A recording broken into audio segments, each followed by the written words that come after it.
Coming up, the Brooklyn Nets lose just as quickly as they had beaten the Lakers. They fall to the Cleveland Cavaliers. Cam Thomas returns. Is there any correlation between him playing basketball and results? Who knows for sure? We dive in coming up next.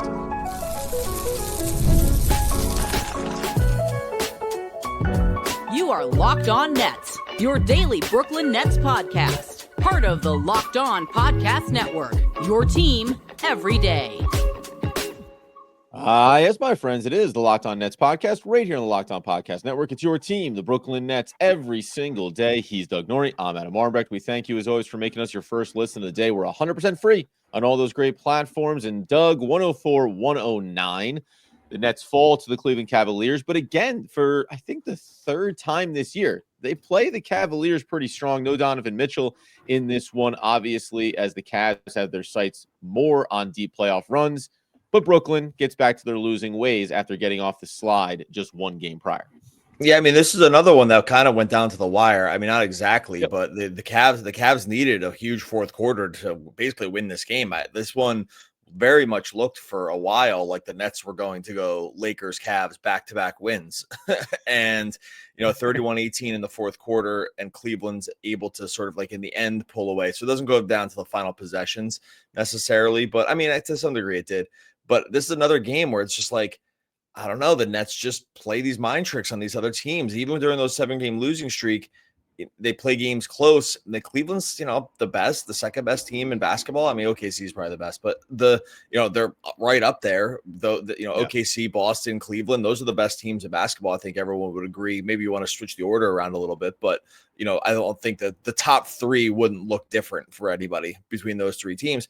And the Nets just, once again, no D'Lo, kind of no, high-end talent, and it's right down to the wire again. It's been like this all season. It's just really the story of the season. They stay in all these games, and if you want them to win, you love it that they're playing them close, and if you want them to lose, you're because you're rooting for draft stock, you're biting your nails a little bit. It's just been the story of the season. Let's step outside this game a little bit for a second, because I do think about that. We've talked about this over the years, going back to the first time D'Lo was with Brooklyn and, being a team that was attractive to superstars potentially. Like, do we think that there's the, footsteps in the sand here this season, that if in the offseason Giannis becomes available, if in the offseason superstar X, if the Nets decide to pivot in conjunction with where they land in the draft and say we're going after superstars, I can make a very strong case that even with the record obviously being as bad as it is, that other players around the league, especially stars on some of these top teams, if they were going to be making moves for themselves in the offseason, would look and say, yeah, I don't know what they're doing over there, but it was always really hard to play this roster in spite of not seeing high-end talent on it. This has to at least be valuable if you're the Brooklyn Nets from that standpoint, that you're sending the signal. Jordy Fernandez is an excellent coach. We're a hard-playing, hustle, gritty kind of roster. And I know that we've said in the past that how much of this team, when you look at the players, is going to be a part of what they do going forward. I don't know, but it certainly does create a narrative that you can sell to a potential free agent, to a potential star on the move, unlike maybe some of the other tanking teams in the league. I mean, I think that's what they're kind of relying on. I mean, it's like, to some degree, maybe it's for another episode, but it's like this has been that's been like one of the few things that you can kind of point to maybe and say what's going on here, right? In terms of now, when it comes to not just like aggressively benching everybody, or just like aggressively just throwing out three quarters of a professional team or half of a professional team, right? That it's like that, you use the longer definition of it. It's like, culture. It's probably like you're probably defining something with culture that has been bandied about. I mean, almost to the point of like laughability among like fans and everybody else, but that's part of what it is. Maybe we talk about that next time, because because I think that's like a longer discussion around sort of like what has been maybe the plan here, and if that is part of it.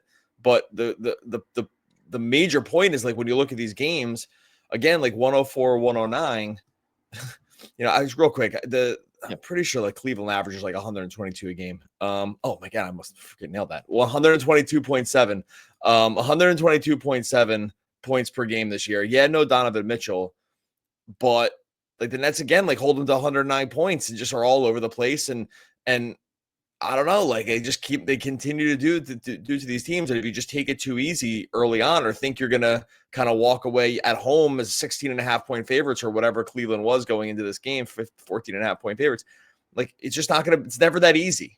And the Nets have like specific ways they're going to deal with it. And we can talk a little about it too, but long story long, like that's just continues to happen with this team.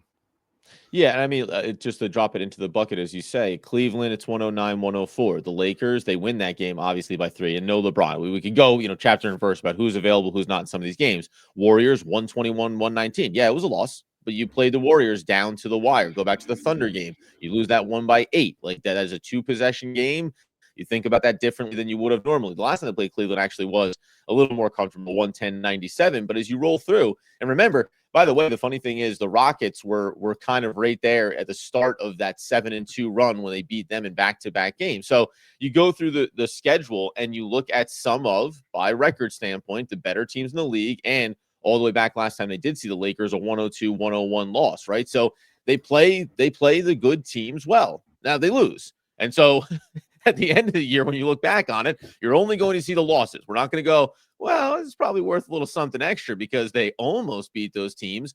But there has to be, I'd like to believe that there's a tangible value to that. And obviously in this game, losing by just 5, as you mentioned, it ended up being the fourth quarter, 31-18, Cleveland outscoring Brooklyn, where it ends up coming to be a Cleveland win and a Brooklyn Nets loss. Coming up here in a second, though, inside of this game, you did get Cam Thomas back, and I have the curiosity around the divided fan base, as often is the case when it comes to Cam Thomas, and how they feel about him returning to the court, scoring 27 points, and the Nets losing a game, albeit a close one. We'll get into that here coming up in just one moment. All right, before we get to that, tell you about our friends over at Wayfair. Your home should reflect your style. With Wayfair, it's easier than ever to make that happen. Whether you're looking for a simple refresh or tackling a big home project, Wayfair is everything you need in just one place. Wayfair's huge selection makes it easy to find the perfect piece, no matter your space or your budget. Cozy furniture, stylish decor, kitchen essentials, outdoor must-haves. Wayfair has it all, and at prices that fit your budget. No lie, buddy. I was over on Wayfair this morning because in my great quest to find, I need a Chase lounge for behind me. I'm not going to move the camera. Tried one out. Yeah. Didn't use Wayfair, didn't work. That's so I was actually right before the show. I was on Wayfair searching around. I've got the style, I got the sectional. I know exactly what I'm going to need. I'm going to probably be buying it later on today. That's exactly what it's all about, finding your perfect piece. You head over to wayfair.com like I did this morning and find something that's just your style today. That's WAYFAIR.com. Wayfair, every style, every home. And we're done with that. Let you know this message is from our sponsor, Intuit TurboTax. Taxes was waiting and wondering and worrying if you're going to get any money back. Then waiting, wondering, and worrying some more. Now Taxes is matching with a TurboTax expert who can do your taxes as soon as today. An expert who gives your taxes their undivided attention as they work on your return while you get real-time updates on their progress so you can focus on your day. An expert who will find you every deduction possible, file every form, every investment, everything with 100% accuracy. Also, you can get the most money back guaranteed. No waiting, no wondering, no worries. This is taxes. Get an expert now at TurboTax.com. Only available at TurboTax Live full service, real-time updates only in iOS mobile app. See guaranteed details at TurboTax.com/guarantee. All right, so as we continue today's Locked On Nets episode, the Brooklyn Nets falling 109-104 to the Cleveland Cavaliers. Mentioned there, fourth quarter is really where this comes undone, although the Cavs also take care of the Nets in the third quarter, winning that one by 5, 28-23. So you slowly get there, but the Nets were up as you do the hard math here. When you lose a quarter by 13 points to end the game, and you only lose the game by 5, it tells you that you had a chance to win this one potentially. Cam Thomas led the way, 10-22, 27 points, 4 of 11 from deep. Ever since Doug and I, we've talked about this, we have a strong influence about the performance and results around this team. Ever since we said this is a guy that could have 6+ assists the rest of the way, he's at 3. And it hasn't necessarily been the complete game that you've hoped for. And I do wonder about the absence of D'Angelo Russell in this one. He had the ankle injury, so he didn't play, right ankle. Keep an eye on that the rest of the season. But it's funny because it's a part of, I think, the Cam Thomas narrative. If you are in the anti-Cam camp, then you'll look at these games and you'll say, yeah, great, he scores points, but the team doesn't win. We know it's not real, but it feels tangible when you watch games where he's the leading scorer, leading shot taker, and the Nets come out on the losing end. Okay, I'm going to defend him here because I Of course you tracked the should. By the beginning way, of that's this what I game. want. I want the defend of Cam Thomas here because these kind of narratives don't make a ton of sense.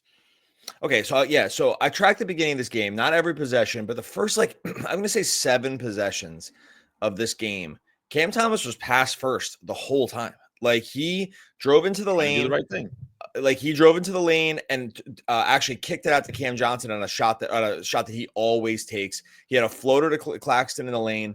Oh, I have my notes.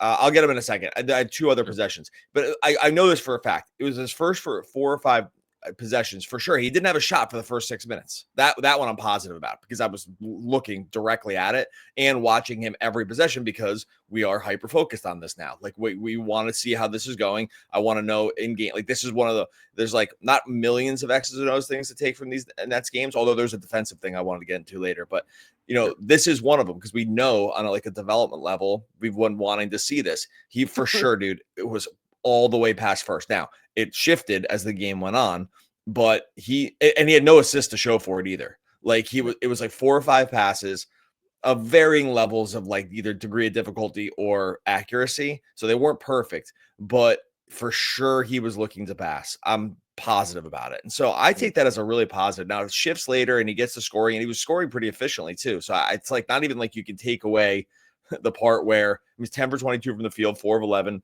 from 3. Definitely probably should have been to the line more than 3 times just overall because I think he got fouled a few more times. I defend him in this game. I think this was a good game from him. I liked that it was clearly on his mind early to get into the distribution game for sure. I'm going crazy on that. For sure on places where he has shot the ball before. Like there was at least 2 of these where I'm like, he's shot, and one he probably just should have shot. Like so I don't know. I'm defending him here. I think he had it in his mind, and I think that that's what he wanted to do. And it doesn't play out in the box score. And this is where the watch the game bros are gonna maybe be on my side. But like I defend him in this game. No, I agree with you. And I only, I tee it up in a way because we've heard the way the fan base has talked about him ever since he was drafted. Even before he stepped on the court, even before there was a question about what he needed to develop or not develop or how he was going to fit in, the fan base has been divided about whether or not, he's a great scorer, but he's not going to be not going to necessarily be the best player on your roster or a key contributor to this new core going forward. To your point, Jordi Fernandez in the postgame on Cam Thomas's performance, quote, the ball was moving in the first half, and I think Cam Thomas was the reason we played through him. He passed the ball early, and then the ball had energy, and it got back to him. He had 16 points in the first half.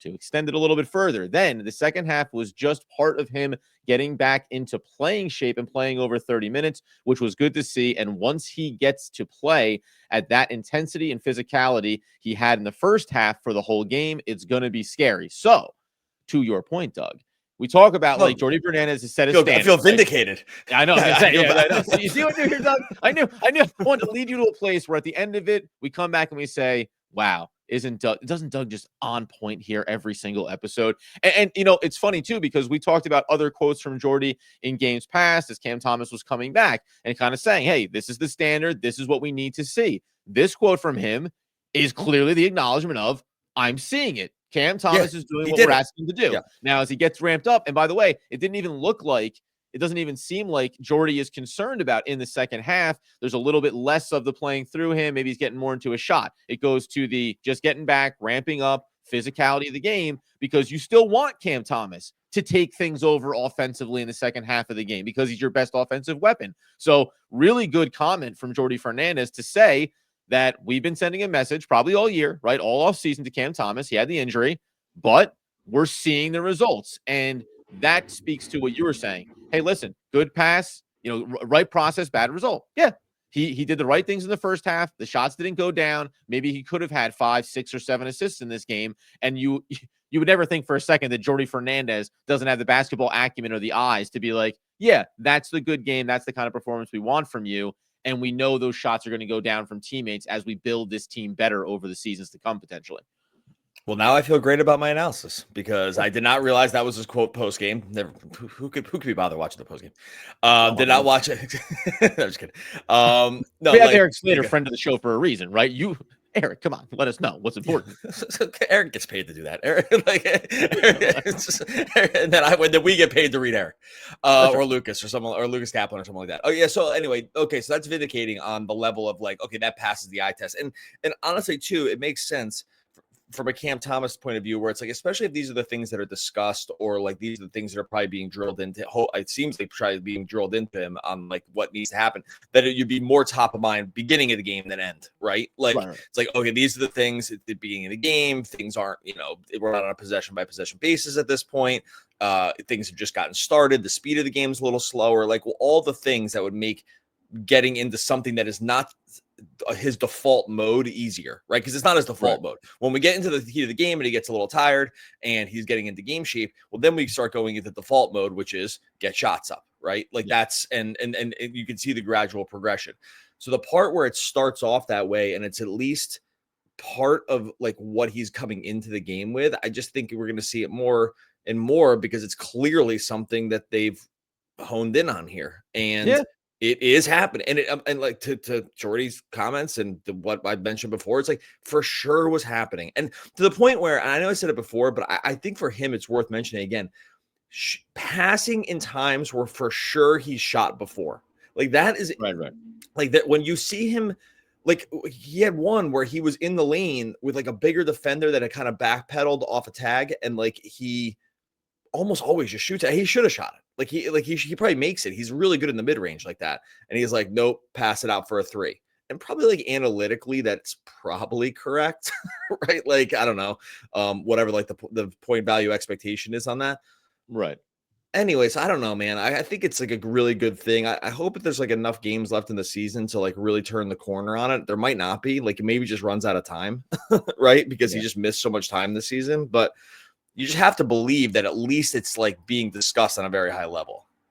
And it's funny too, because you mentioned that there about like instances, backpedaling defender, like you should take the shot, like Cam Thomas and how good you are offensively. Like you want to take that shot, but there's the, it's the retraining maybe of the brain a little bit when it comes to, yes, but on a totality, how do I want to perform game over game in this role?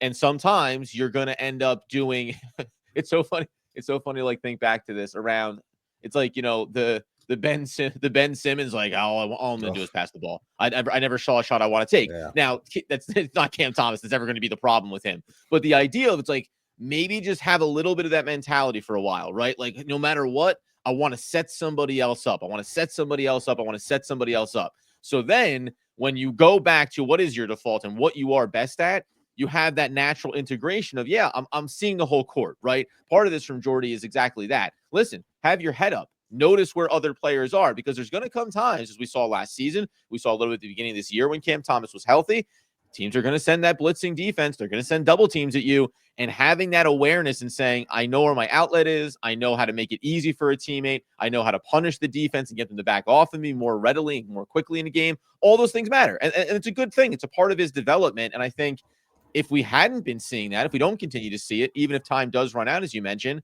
then we go into the offseason still having those questions. You and I, to pat ourselves on the back, I think have done a really good job of, since Cam Thomas has been drafted, we've talked about what he is, what we think he could become, and saying this is what we'd like to see. And there have been incremental points over the last season and a half where we've seen that from him. And that's a good sign, because prior to that, it felt like maybe we just have a really good scorer that's going to be hard to envision having a larger and more impactful role on the offensive end. That's shifting. It's shifted over the last season and a half, and I think we'll see that as we get down to the wire here in the last, 17, 18 games for Brooklyn.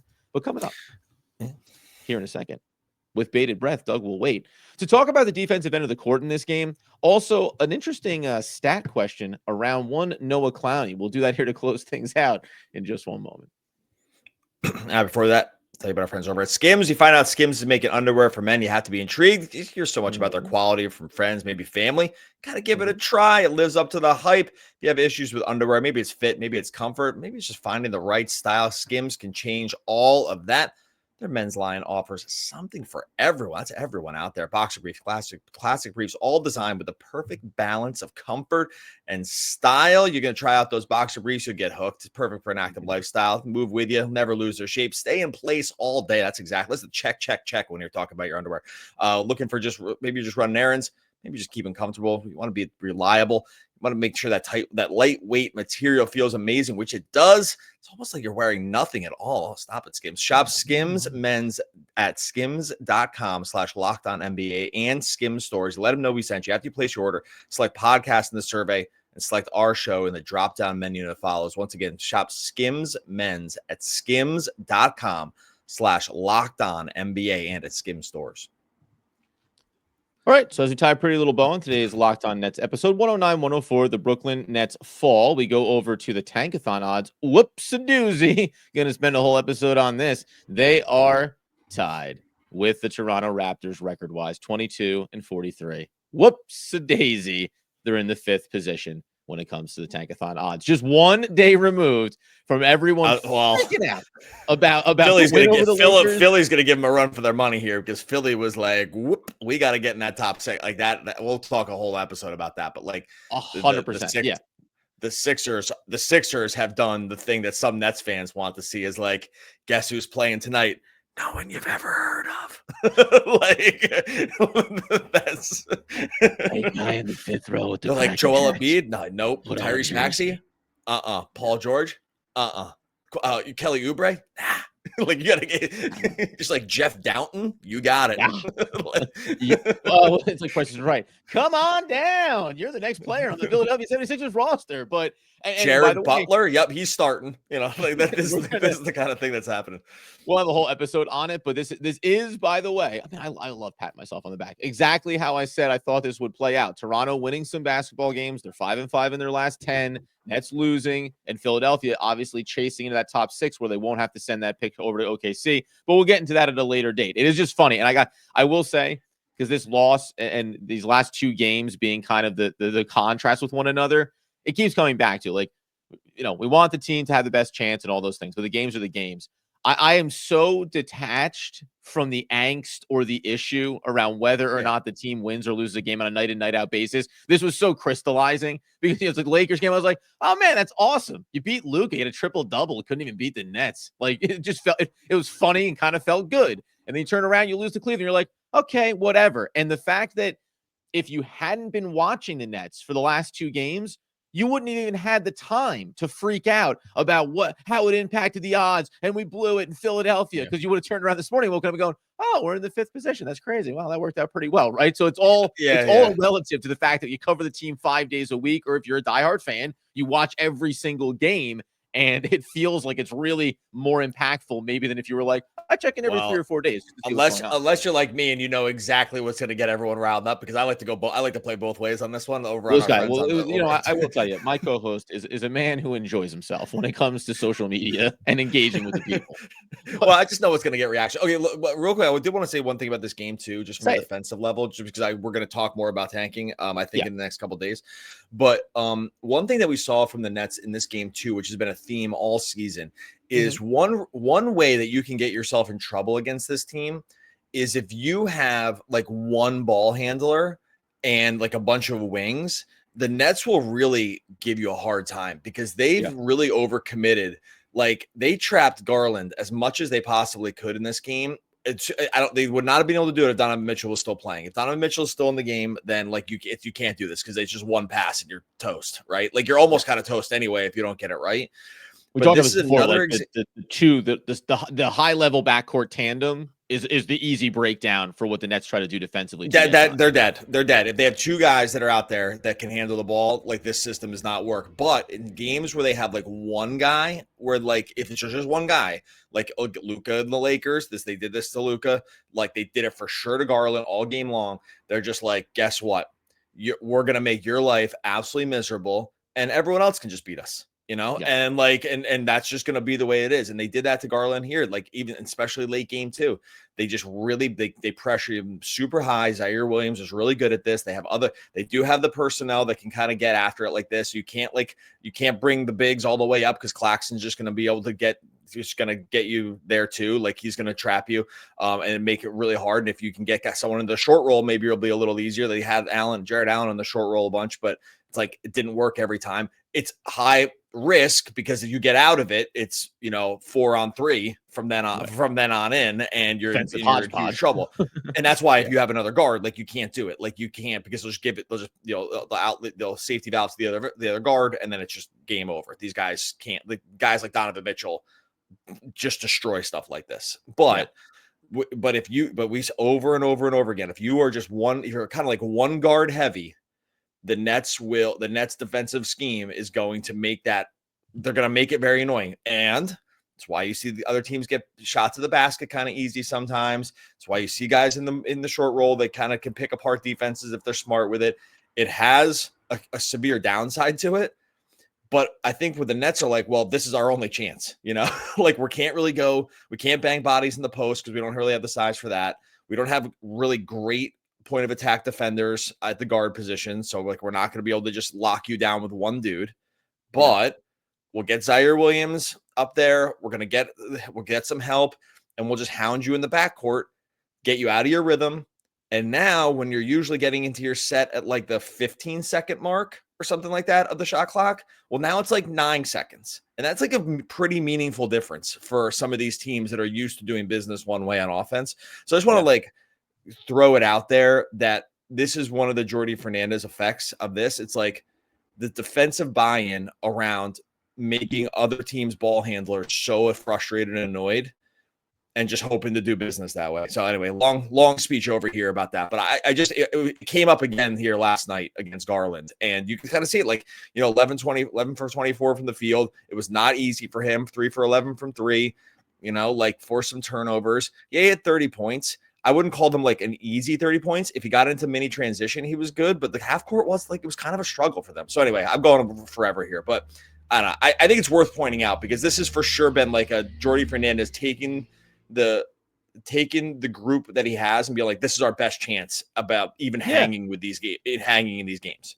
That's what it is, right? It's this with the roster we have. This is our best bet to find ourselves in a lot of fourth quarters having a chance to win a basketball game. And you go back and you look at the fourth quarter of this one, you score 18 points. Yeah, guess what? It's going to be hard to hang in these games. You only lost by 5. So if you could have scored 23, you're right down to the wire in this one, right? So I think that personnel really matters a lot here. And if you put one more key piece onto the court for the Nets, it looks probably different in a lot of these games this season. And it's something we'll probably do when the year is over and said and done. I'm not even talking about adding a superstar. It's like add one more kind of like tier 2 guy into the mix for Brooklyn and think about how many of these close games maybe you win if you have a little more juice on the offensive end and maybe a little more stability defensively in certain key areas. But I will say, I'll close out with this. The irony that the Nets thing that they focus on defensively against other teams was probably learned by looking at their own roster. They're like, boy, if you only have like one ball handler, it's a real problem. You know what we should do? Attack that on them. If they only have one ball handler, we go at it because we struggle when teams see us coming down the court when Cam Thomas is injured and it's just D'Lo doing his thing for 4 quarters. Like it's hard, man. It breaks down in a hurry. And obviously Jordy's done a nice job with this team rounding that out. We're going to have the next play again on Friday night, but I want to get into in the next couple of days, as you mentioned, tank stuff, but also Noah Clowney. There's a very good stat I want to ask Doug a little trivia about. So there's a lot of things we're going to do this week coming up to close things out. That should be a lot of fun. All right, buddy. Yeah, good job with the Nets. Look, it's a loss, but it's a win. We found enough. Yeah. We found enough things to make it for a win. Everyone wins with this thing. We took some good nuggets out of the game, and the pro tanking folks get drop a little in the standings. All right, we are going to get out of here. Make sure you subscribe over on YouTube. Leave a comment. We'll do some Fan Take Friday stuff. So make sure you leave a comment. Make sure it's ask a question. Make sure keep it positive. And by the way, if you throw a compliment in there, it's like one of the fastest ways to get on the show. Say something nice. Say something nice. One of the fastest ways to be posted on Twitter is to say something mean. And then so those are the 2 ways. A little flavor for everybody. Make sure you subscribe over on YouTube. What I establish I am today, I will be tomorrow or in the future. Today, I am what I established I'd be yesterday or any previous day. And that, quite frankly, is a guy I think is a little more confusing than I realized. James Joyce. Oh, man. You know what's so funny about that quote? I was waiting to hear who you're going to say. I was like, this is either this is like some crazy high level like philosopher. Well, I don't even think Joyce is probably, but like, or it's like a total joke. Like it's from like a Will Ferrell movie. Like, I was like, it's only Man? Is that Anchorman? Right, exactly. I was like, it's either like a deleted scene from Anchorman or it's like some like Socrates or something like that. And there's nothing in between. One of the all-time great poets. We're back again tomorrow talking more Brooklyn Nets basketball.